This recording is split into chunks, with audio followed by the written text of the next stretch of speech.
আজ বলবো একটি কথোপকথন। অনেকদিন বাদে পছন্দের মানুষের সঙ্গে হঠাৎ একটা অনুষ্ঠান বাড়িতে কমন রিলেটিভস হওয়ার দরুন দেখা হয়ে গেছে দুই প্রতীক্ষিত প্রেমিক প্রেমিকার, যারা একে অপরকে প্রচণ্ড ভালোবেসেও কেউ কারোর জীবন সঙ্গী হতে পারেনি সত্যি করে। হয়তো মনে মনে তারা জীবন সঙ্গী, কিন্তু বাস্তবে তারা দুটি আলাদা মানুষ। আজকে সেই রকমই একটি প্রেমিক প্রেমিকার কথোপকথন বলে শোনানোর চেষ্টা করছি। জানি না কতটা পারবো, তাও আপনাদের জন্য একটু চেষ্টা করি।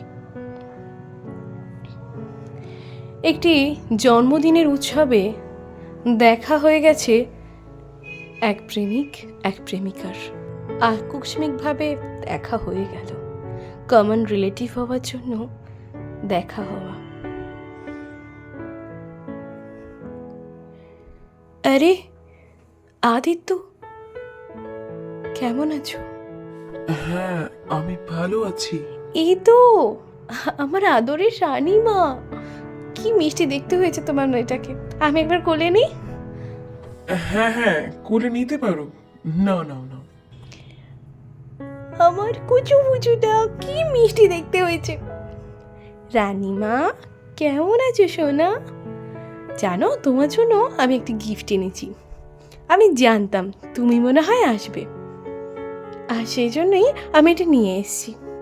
এই নাও, এটা তোমার জন্য। অর্ণা, তুমি জানতে যে আমি এখানে আসবো আমার মেয়েকে নিয়ে? কিভাবে? সেটা আমার ওপর ছেড়ে দাও। আমি জানতাম তুমি এই বাড়িতে ইনভাইটেড আছো, তাই জন্যই নিয়ে এসেছিলাম। আসলে তুমি যতটা কঠিন হৃদয়ের, আমি তেমনটা হইনি। তাই জন্যই হয়তো আজও আশা করি তোমার কথা ভেবে। কিন্তু অর্ণা, আমি তো এসব তোমার ভালোর জন্যই করতে চেয়েছি। আমি জানি তুমি আমার ভালোর জন্যই সব কিছু করেছো। তুমি আমার ভালোর জন্য সব কিছু করলেও আমার মনটাকে এখনো বশে আনতে পারিনি। যদি বশে আনতে পারতাম, তাহলে হয়তো আমার এত কষ্টই হতো না, এত মন খারাপ হতো না। আমি জানি তুমি এটা বুঝেছো যে দু নৌকায় পা দিয়ে কখনোই চলা যায় না। সেই জন্যই হয়তো তুমি যেই নৌকাটা বৈধ, সমাজে যার বৈধতা আছে, সেই নৌকাতে পা বাড়িয়েছ।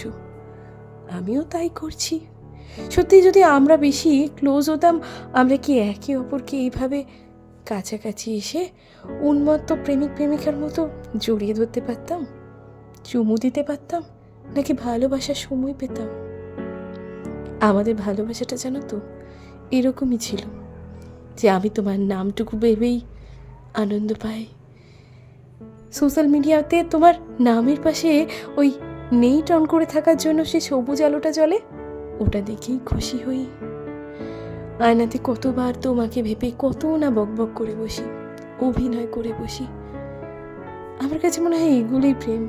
আর সে যে আমাদের অনেক আগে বিয়ে বাড়িতে দেখা হয়েছিল, যখন একে অপরের প্রেমে পড়েছিলাম, সেই মুহূর্তগুলো আমার কাছে বারবার ফিরে আসে। আমি জানি যে আমি যা 10 বছর পরেও ভুলতে পারিনি, তার 50 বছর পরেও কোনোদিনও ভুলতে পারবো না। অতীতের 10 বছরের কাহিনী যখন গড়গড় করে মুখস্থ, তখন ভবিষ্যতের 50 বছরে যে তোমাকে আমার মনে থাকবে, সে আমি বুঝে গেছি। যতবার ভুলে যাব ভাবি, তত বেশি বেশি মনে পড়ে। তাই জন্য আজকাল আর মনে করব না, মনে আনবো না, এই ভাবনাটাই বন্ধ করে দিয়েছি। কারণ এগুলো ভেবে কোনো লাভ নেই। মন কি আর আমার কথা শুনবে? তুমি ভালো করেছো, তুমি ভুলে আছো, তুমি ভালো আছো, দূরে আছো, সমস্ত যোগাযোগ ছিন্ন করে দিয়ে তুমি যে নিজের ছন্দে ফিরেছো, এটা ভেবে আমার খুব ভালো লাগছে। এর জন্য তোমার এই ছোট্ট রানীমা অনেক তোমায় সাহায্য করেছে। আমি জানি সমস্ত ভালোবাসাটা তুমি ওর মধ্যে খুঁজতে থাকো, ওকে নিয়ে ভালো থাকার চেষ্টা করো। দেখো, তুমি মানুষটাকে আমি আজ দেখছি না, অনেক দিন আগে থেকে চিনি, জানি। তুমি যদি অচেনা কোনো ব্যক্তি হতে, তাহলে হয়তো তোমাকে ভুল বোঝাটা খুব ইজি হতো। মুভ অন করে নিতাম, কারণ যে মানুষটা আমায় পাত্তা দেয় না তার কথা আমার ভেবে কী লাভ, তাই না? কিন্তু তোমাকে তো আমি চিনি, আমি জানি তুমি না বললেও তুমি মনে মনে কার কথা ভাবো, কাকে আজও ভালোবাসো আমি জানি। কিন্তু তুমি যে এইভাবে নিজের মনকে শক্ত করে রেখে বাস্তবতাটাকে মেনে নিতে পেরেছো, এটা সবাই পারে না। আমি পারিনি। আমি দিব্যি সংসার করছি, সব কাজ করছি, সব কিছু সামলাচ্ছি, কিন্তু ওই মনকে দমিয়ে রাখতে পারছি না। সেই অভ্যেসটা এখনো আজ আমার হয়নি। তোমার সঙ্গে তো যোগাযোগও আর নেই, তুমি শেষ করে দিয়েছো, আমি আর করিনি। কিন্তু জানো, মন আজও আশা করে। যখন হোয়াটসঅ্যাপে স্ট্যাটাসে ছবি দিই কিংবা ফেসবুকে স্টোরিতে, তখন ভাবি হয়তো তুমি একবারও দেখবে। আমাকে ব্লক লিস্ট করে দিয়েছো, তাই তুমি হয়তো দেখবে না, কিন্তু তোমার মা, বোন কিংবা হয়তো মায়ের ফোন থেকে তুমি দেখতেই তো পারো। আমার মনটা খুব খুশি হয়ে যায় যে তুমি বা তোমার ফ্যামিলির কেউ অন্তত আমার ছবিটা একবার দেখেছো। আর আমি জানি যে তোমার মা আমাদের সম্পর্কের কথা জানতেন। অতীতে যখন আমরা একে অপরকে ভালোবাসতাম সেটা তোমার মা জানতেন, তাই আমার মনে হয় তিনি হয়তো কিছুটাও বুঝতে পারেন। তবে আমি চাই তুমি তোমার এই সংসারে আনন্দে থাকো, ভালো থাকো। জানো তো আদিত্য, একটা নতুন জিনিস লক্ষ্য করলাম। তোমার সঙ্গে যখন কথা বলতাম, কদিন আগে তোমার সঙ্গে যখন আমার যোগাযোগ ছিল, মেসেঞ্জারে কথা হতো, তখন অদ্ভুত এক ব্যাপার ছিল জানো তো। তখনও আমি আয়না দেখে কত না জানি বকবক করে বসতাম তোমাকে ভেবে, তোমার কথা ভেবে সারাদিন আমার কেটে যেত। শয়নে, স্বপনে, জাগরণে সবসময় শুধু তুমি আসা যাওয়া করতে। কাজে কত যে দেরি পড়েছে তো তার ঠিক নেই, কিন্তু তাও ভালো থাকতাম আর ওয়েট করতাম কোনো একদিন হয়তো তুমি মেসেজ করবে। আর যেদিন তুমি মেসেজ করতে, সেই দিনটা আমার কাছে লটারিতে টাকা জিতে নেওয়ার দিনের থেকে কম আনন্দের কিছু হতো না। যেমন কোনো মানুষ লটারিতে টাকা পেলে সেই দিনটা সে প্রচণ্ড আনন্দ পায়, আমার কাছেও সেরকম লাগতো যে ফাইনালি আজকে আমার ভগবান একবার হলেও আমার ডাকে সাড়া দিয়েছে। কিন্তু এখন তুমি আর কোনো মেসেজ করো না, আমাকে ব্লক করে দিয়েছো যাতে না আমি মেসেজ করতে পারি। ভালো করেছো। তুমি এরকম না করলে আমি তো বুঝতেই পারতাম না যে আমি আসলে তোমাকে ঠিক কতটা পরিমাণে ভালোবাসি। আমি আজও আয়না দেখে বকবক করি, তোমার কথা ভাবি, তোমার কথা ভাবলেই মুহূর্তের মধ্যে চোখে জল চলে আসে। যে রাস্তাটা দিয়ে তুমি আমার সঙ্গে বাইকে করে গিয়েছিলে, সেই রাস্তাটা দিয়ে হাঁটলেও তোমার কথা মনে পড়ে যায়। মনে হয় এইখানটা দিয়ে আমরা যাচ্ছিলাম, এই রাস্তাটা দিয়েই তো বেঁকেছিলাম। এই জায়গাটা দিয়ে যেতে যেতে চোখটা ভিজে যায়। আসলে বলে না, চোখই মনের আয়না। তাই ওই রাস্তাটা দিয়ে যাওয়ার সময় আমার যখন মনটা হু হু করে ওঠে, তখন চোখটাও জলে ভিজে যায়। আমি জানি না আমার এই অনুভূতিগুলো তোমার কাছ অবধি কবে পৌঁছাবে, তুমি আদৌ বুঝবে কিনা। যদি তুমি সত্যি করে ভালোবেসে থাকো তাহলে হয়তো এই অনুভূতিগুলো তুমি ঠিকই বুঝবে, আর না হলে তোমারও মনে হবে এসব ফালতু ন্যাকামি।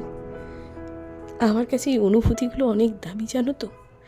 আসলে তোমাকে পাইনি, কিন্তু তোমার সাথে কাটানো মুহূর্তের স্মৃতিগুলো আমার কাছে অনেক দামি। আজকাল তোমাকে এত ভালোবাসি যে তোমাকে এই যে দেখতে পাই না, তোমার সঙ্গে কথা হয় না, কোনো রকম যোগাযোগ নেই, তাতে আমার কিচ্ছু যায় আসে না, কারণ আমি তো জানি তুমি কোনোদিনও যোগাযোগ করবে না। সেই আশা নেই বলেই আজকে সেই আশা ছাড়াই তোমাকে ভালোবাসি। আমি জানি যে কোনোদিনও তোমার উত্তর পাবো না, আমি জানি আমাকে হ্যাপি বার্থডে লিখলেও তুমি তার জন্য একটা থ্যাংক ইউ বলবে না, আমি সব জানি। কিন্তু ওই যে বললাম, মনকে বসে আনতে পারিনি, তাই জন্যই হয়তো আমি এভাবেই অভিনয় করে ভালো আছি। আমি আজও তোমার সঙ্গে কথা বলছি ভেবে কত না জানি বকবক করে বসি। কোনো ইমোশনাল সিন হলে, কোনো সিনেমার সেই রকম মুহূর্ত হলে মনে পড়ে যায় তোমার কথা। তারপরে শ্রেয়া ঘোষালের এই যে অপূর্ব এই যে দুঃখের গানগুলো আছে না, এই গানগুলো কেমন জানি তোমার কথা আমাকে এতটা মনে করিয়ে দেয় যে মন উথাল পাথাল করে, কখনো বা কান্নায় ভেঙে যায়। যখন শ্রেয়া ঘোষাল ওই গানটাতে বলেছিল, সখী গো গোপনে দক্ষিণা হওয়া এখনো তোমাকে খোঁজে গো। সত্যি তো আজও তোমার জন্য পাগল আমি, আজও তোমার কথা ভাবি, তোমাকে ভালোবাসি, তোমার কথা ভাবলেই মন ভালো থাকে। এসব গানগুলো শুনলে তুমি বলো তো কি করে নিজেকে তোমার থেকে দূরে রাখি। তাই জন্য আমি গানগুলোকেই তুমি বানিয়ে নিয়েছি, জানো তো। তোমার সেই কলার টিউন, তোমার সাথে সময়ের মুহূর্তগুলোর সঙ্গে মিলে যাওয়া গানগুলো সব কিছুই আমার কাছে তুমি হয়ে গেছো। আমি এই গানগুলো শুনেই তোমাকে অনেকটা অনুভব করে ফেলি, আর ভাবি যে এই তো আমার আদিত্য আমার সঙ্গেই আছে। আমি আদিত্যকে মনে মনে ভাবতে পারছি, এর থেকে বড় করে আর কি পেতাম তাকে। শারীরিকভাবে পেলে কি সব কিছু পাওয়া হয়ে যেত? এইটা কি কোনো পাওয়া নয়? এইসব ভেবে দিব্যি কাটিয়ে দিচ্ছি। আমি এক অদ্ভুত ভালোবাসার অধ্যায় পড়ছি, জানো তো, যে অধ্যায়ে কোনো চাওয়া পাওয়া কিচ্ছু নেই, কোনো কামনা বাসনা কিচ্ছু নেই, শুধু মন আছে, আর মনের অনুভূতি আছে, আর স্মৃতি আছে। যে স্মৃতিগুলোকে একটার পর একটা গেঁথে গেঁথে মালা বানিয়ে পড়ে আছি আমি। ওই স্মৃতির পাতাগুলো যতবার উল্টে উল্টে দেখি ততবার শুধু তোমার কথা মনে পড়ে যায় আদিত্য। স্বপ্নে যখন দেখি তখন দারুণ লাগে, কিন্তু স্বপ্নেও তুমি আমার কাছে এলেও আমাকে কখনো জড়িয়ে ধরোনি।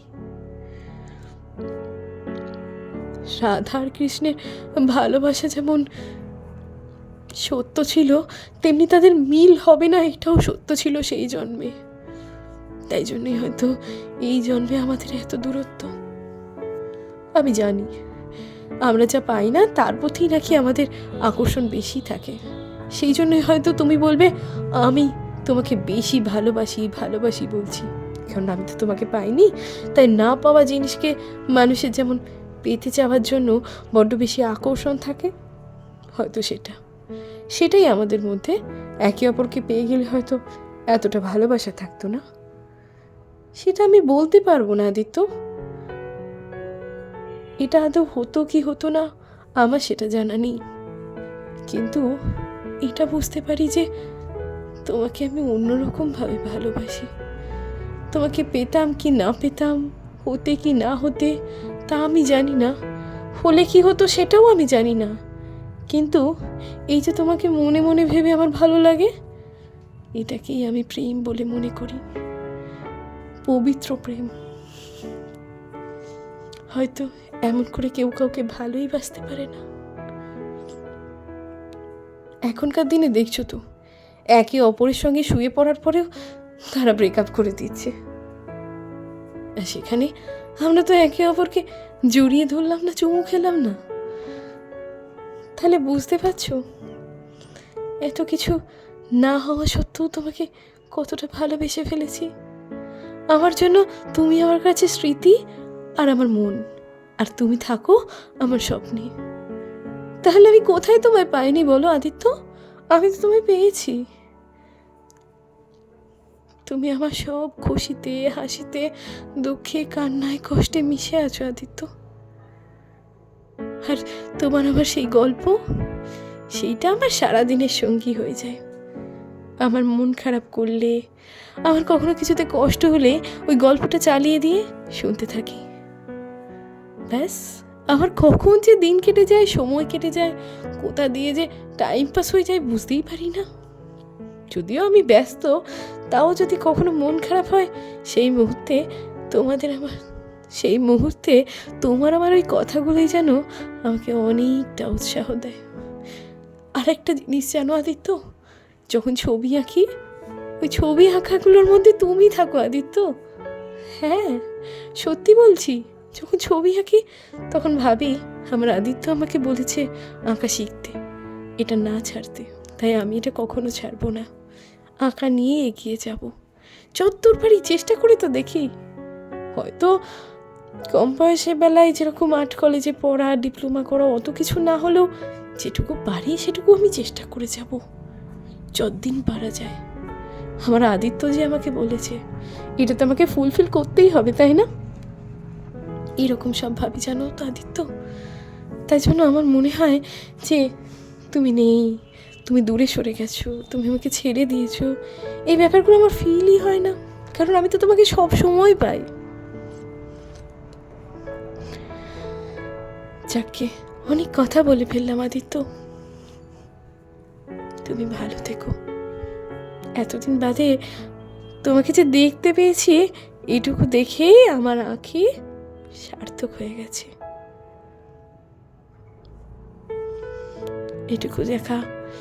এটুকু দেখতে পাবো সেটা আশা করিনি, তবে আশা করেছিলাম যে তুমি আসবে, কারণ আমি জানতাম তুমি ইনভাইটেড। কিন্তু এভাবে দেখা হওয়ার পর যে কথা বলার সুযোগ হবে সেটা বুঝতে পারিনি আদিত্য। তুমি যা করেছো ঠিক করেছো, আর আমার মনও যা চায় আমি ঠিক করছি। শুধু তুমি তোমার মতো করে ভালো আছো, আর আমি আমার মতো করে ভালো আছি, এটাই যা পার্থক্য। চিন্তা করো না, তোমার কথা অনুযায়ী পরের জন্মে আমি আসছি। তখন কিন্তু আমাকে ইগনোর করলেও আমি তোমায় ছাড়বো না, আমি তোমার হয়েই ছাড়বো। তার জন্য যদি আগে আগে লাইনে দাঁড়াতে হয় দাঁড়াবো, আর তুমি যদি আগে থেকে লাইন দিয়ে দাও তাহলেও ঠিক আছে, কিন্তু পরের জন্মে আমি তোমারই হচ্ছি। এটা কিন্তু ভগবানকে এই জন্ম থেকেই বলে রেখে দিয়েছি। কাজে অ্যাপয়েন্টমেন্ট করা আছে যখন, আমাদের দুজনের মিল হতে সত্যি আর দেরি হবে না, আর বাধাও আসবে না। এক জন্মের অপেক্ষা কি যথেষ্ট নয় পরজন্মে প্রাপ্তির জন্য? কি জানি, বিয়ে নাকি জন্ম জন্মান্তরের বন্ধন বলে। তাহলে কি সত্যি কি তোমার আমার মিল হবে না, আমি তোমার স্ত্রী নই বলে? এই উত্তরটা না হয় ভগবানই দেবে পরের জন্মে। আসছি আদিত্য, তোমাকে দু চোখ ভরে দেখার সৌভাগ্যটুকু হয়েছে, আর আমি কিচ্ছু চাই না। ভালো থেকো তোমার রানীমাকে নিয়ে, তোমার পরিবারকে নিয়ে। আর জেনে রেখো, এই পৃথিবীর কোনো এক কোনায় তোমার এক শুভাকাঙ্ক্ষী আছে, পাগলি ভক্ত, যে তোমাকে খুব ভালোবাসে আর সবসময় তোমার ভালো চায়। এটা তুমি জেনে রেখো। আসছি আদিত্য, আসছি। অর্ণা এসব কথা বলে চলে যাওয়ার পর আদিত্য তখন ভাবতে থাকে যে অর্ণা, আমি তো এটাই চেয়েছিলাম, তুমি আমাকে ভুল বুঝে এভাবে থাকো, আর এইভাবেই আমাকে ভালোবাসো, কারণ এটা আমাদের দুজনের জন্যই ঠিক। তাই জন্যই তো তোমার এই ভুলটা আমি ভাঙিয়ে দিতে চাই না। নাহলে কি পারতাম না তোমাকে জড়িয়ে ধরে একবার বলতে যে আজও আমি তোমায় ভালোবাসি। আজও তোমার জন্য আমার মন কাঁদে, আজও কষ্ট হয় আমাদের সেই সমস্ত স্মৃতিগুলো মনে পড়ে গেলে। কিন্তু কি করব, হাত পা যে বাঁধা বাস্তবতার শিকল দিয়ে। তাই জন্যই তো তোমাকে এইভাবে কষ্ট দিতে হচ্ছে। এতে যে শুধু তুমি একা কষ্ট পাচ্ছ তা তো নয় অর্ণা, আমিও কষ্ট পাই, আমারও কষ্ট হয়, কিন্তু কাকে বলবো সেটা? তোমাকে বললে তুমি দুর্বল হয়ে যাবে, তুমি আবারও আমাকে ভালোবাসতে চাইবে, যেটা আমাদের দুজনের জন্য ভালো হবে না। তাই জন্যই তোমাকেও বলতে চাই না, শুধু নিজের কষ্টটাকে নিজের বুকের মধ্যে চেপে ধরে বাকি জীবনটা কাটিয়ে দেবো। যখন বলছোই পরের জন্মে দেখা হবে, তাহলে না হয় সমস্ত কথা পরের জন্মেই হবে। এই জন্মে না হয় এভাবে মান অভিমান নিয়ে আমার উপর রাগ করে থাকো না। আমি আছি তোমার পাশে সবসময়, দূরে থেকেও আছি, অজান্তে আছি।